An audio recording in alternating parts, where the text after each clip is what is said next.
set your machine for different settings and for different stitches. Let's walk through the basics. As you look in the little window here, you are given a letter, and that will refer to the letter you see underneath the top row of stitches. We also have a bottom row of stitches. All of these down here are stretch stitches, indicated by the S all along here.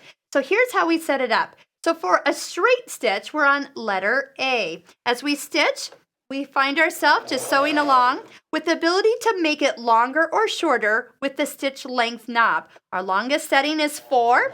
For heavier fabrics, you do want a longer stitch length. You can actually change it while you sew, so you can get it all the way down to a very short stitch length. Of course, if you get to 0, you're not going anywhere, so don't stay there very long. But definitely try and see where do those settings need to be for different weights of fabric.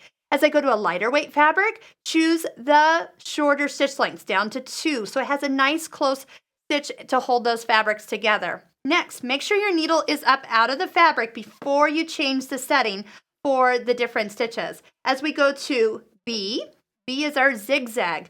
So as we start off, right now the setting for zigzag width is 0, so we'd be getting a straight stitch. So go ahead and roll that up. Its widest stitch width is 5, so we can start there. And now the combination of width and length will come into play depending on your look that you're after. If I leave the needle down, I can easily lift the foot and pivot around and keep going.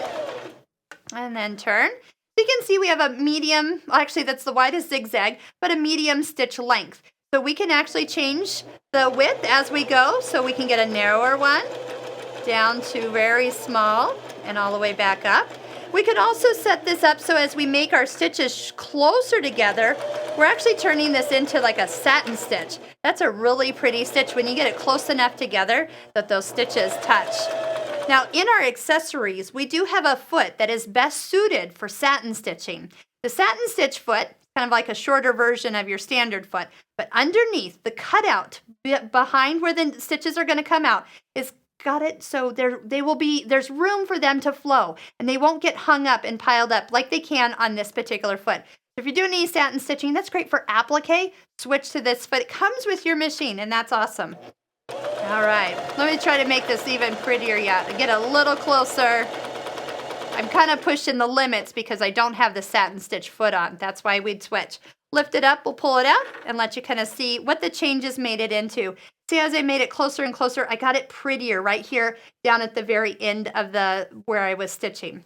So as you go through, the other stitches that are down in this lower level are indicated with the S or stretch. To get to those stitches, what we're going to do is turn the stitch length knob past 0 and further. You're going to get to it, just keep going, and you'll get to the S setting.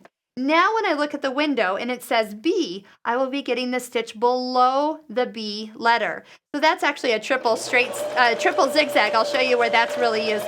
But then any of the stitches that I pick will come from this level. Some great decorative stitches, some overlock stitches. Try these out with some variegated thread and I think you'll really like the way they look. To change needle positions, what you want to do is for the straight stitch, letter A, is you'll notice there's a little dot in the center of this kind of bubble to the right of 0. So when you're on the straight stitch, your needle's in the center position. But as you move it, bring the needle out of the fabric before you move it. Anywhere from 0 to 5. 5 will move the needle to the far left needle position. So you're stitching out here on the left side. And that's great when you're doing top stitching or just need to kind of get over here on the side of the machine. It just allows you to move your needle over and you'd have any option in between center and left.